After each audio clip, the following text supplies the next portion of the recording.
جی السلام علیکم ورحمۃ اللہ وبرکاتہ. جی ڈیئر سسٹرز، سنیے آپ نے دعا، اس کی رننگ ٹرانسلیشن دیکھتے ہیں. اے اللہ تو میرا رب ہے، تیرے سوا کوئی معبود نہیں.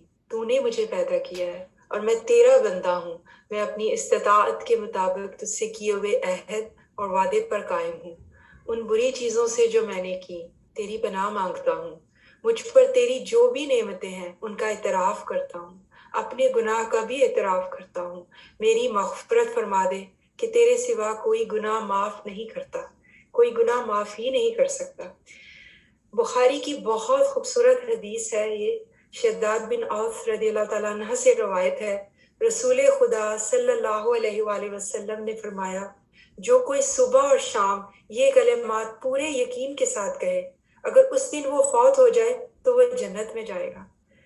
اس دعا کے ساتھ جنت کا وعدہ ہے، لیکن اس میں یقین کی بات بہت کی گئی ہے. یقین کیا ہے اور یقین کیوں ضروری ہے؟ اصل میں یقین ہی وہ قوت ہے جو ہماری دعا میں اخلاص لاتی ہے. کیونکہ آج کل ہمارے پاس ایمان تو ہے لیکن یقین میں بہت کمی آ گئی ہے. کیونکہ اگر ہمارا یقین ہو کہ جیسے یہ لوگ ہمارے سامنے کسی کی وفات ہو جاتی ہے اور ہم جنازے میں بھی جاتے ہیں، اگر ہمیں یہ یقین ہو جائے کہ یہ لوگ مرے اور ہم نے بھی مرنا ہے تو ہمارے معاملات بہت فرق ہو جاتے ہیں. اور صحابہ کرام میں اور ہمارے میں کیا فرق ہے؟ یہی فرق ہے کہ ان کا یقین بہت تھا، ان کی دعاؤں میں بہت اخلاص تھا. اگر جنت کی بات کرتے تو ان کو جنت کی خوشبو آتی، اتنا یقین تھا کہ وہ جنت میں جائیں گے. اور اگر وہ ان سے کہا جاتا کہ بارش کی دعا کرو، بارش کی دعا کرنے جاتے تو چھتری ساتھ لے کے جاتے. یہ یقین تھا ان کا کہ بارش ہوگی، ہم دعا کریں گے تو بارش ہوگی. تو اللہ سبحانہ وتعالیٰ ہمیں وہ یقین عطا کرے جس سے دعائیں اللہ سبحانہ وتعالیٰ سے ہمارے مانگیں اور اخلاص آئے اور یقین آئے. تو یہ ہم سید الاستغفار ہے یہ، تو ہم پڑھیں تو اس کی پہلے استغفار کی تھوڑی سی فضیلت دیکھتے ہیں. سورہ نو میں ہے، آیت نمبر 10 to 12 ہے. فَقُلْتُ اسْتَغْفِرُوا رَبَّكُمْ إِنَّهُ كَانَ غَفَّارًا يُرْسِلِ السَّمَاءَ عَلَيْكُمْ مِدْرَارًا وَيُمْدِدْكُمْ بِأَمْوَالٍ وَبَنِينَ وَيَجْعَلْ لَكُمْ جَنَّاتٍ وَيَجْعَلْ لَكُمْ أَنْهَارًا. اللہ سبحانہ وتعالیٰ نے اتنے خوبصورت وعدے کر دیے ہیں کہ جو کوئی استغفار کرے گا میں بہت استغفار قبول کرنے والا ہوں اور میں آسمان سے بارشیں برساؤں گا. وہ کیا کریں گی؟ وہ یمددکم، وہ مدد کریں گی تمہارے مال اور اموال کو بڑھانے میں.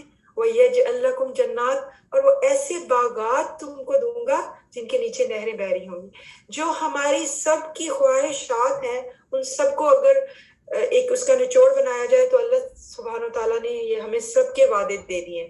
سب کی خواہش، مال، اولاد اور خوبصورتی اور یہ جنات، باغات، گھر، چیزیں چاہیے ہمیں. تو سب کی ابتدا کہاں سے ہو رہی ہے؟ استغفار سے. اور ہمیں انشاءاللہ تعالیٰ اس کو اپنا ہم عادی بنائیں کہ ہم عادی ہو جائیں کہ ہم نے استغفار بہت کرنی ہے. اب ہم دعا دیکھتے ہیں. اگر یہ اس استغفار سے اتنے فائدہ ہیں تو میں سوچتی ہوں کہ سید الاستغفار کیا ہے؟ سید کا مطلب ہوتا ہے سردار.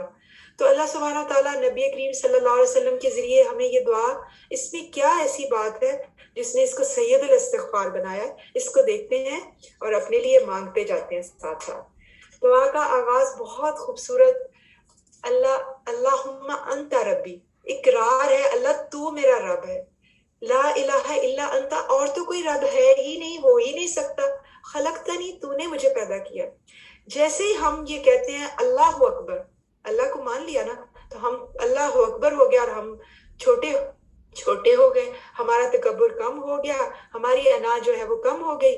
جیسے ہی ہم کہتے ہیں اللہ تو میرا مالک ہے تو کیا ہوا؟ ہم عبد ہو گئے. تو اللہ تعالیٰ کے ساتھ ہماری نسبت ہو گئی. اس سے بڑھ کے ہمیں اور کیا چاہیے؟ اور ساتھ ہی ہم کہتے ہیں اللہ تعالیٰ میں اس دعا کے ساتھ، اس اخلاص کے ساتھ اپنی صبح شروع کر رہی ہوں، لیکن میں میری انسانی کمزوریاں ہیں کہ مجھ سے بار بار غلطی ہوگی، تو میں جتنی میری میں استطاعت ہے میں اتنی نیکی کرتی جاؤں گی. آپ میرے گناہوں کو معاف کر دیجیے گا اگر میری استطاعت کے باوجود مجھ سے غلطی ہو جائے. پھر اعوذ بک من شر ما صنعت. تو اس میں انا عبدک و انا علی عہدک کہ کیا ہے عہد ہے ہمارا، اور ہمارا کیا وعدہ ہے.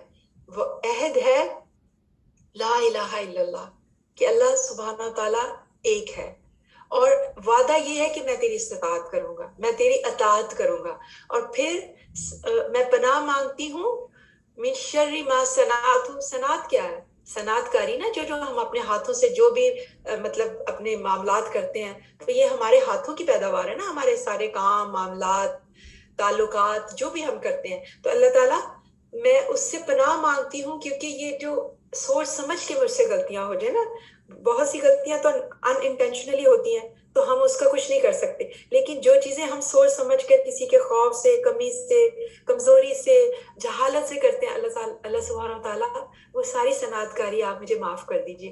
میں اس سے پناہ مانگتی ہوں، پہلے ہی پناہ مانگ رہی ہوں کہ مجھے اس کے شر سے بچا دیجئے.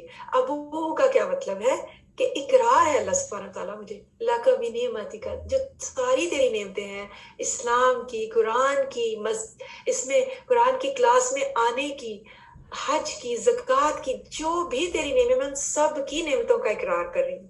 وہ ابو، اور میرا اور بھی اقرار ہے، میں اپنے ذنبی جتنے بھی میرے غم ہیں، میرے گناہ ہیں، میں ان کا بھی اقرار کرتی ہوں، جس کی تو لسٹ ہی بہت زیادہ ہے. جب ہمارے دل میں اتنے گناہ ہمارے آ جاتے ہیں اور ہمارے گھٹن ہو جاتی ہے، تو اللہ سبحانہ تعالیٰ نے ہمیں ایسے نہیں چھوڑا.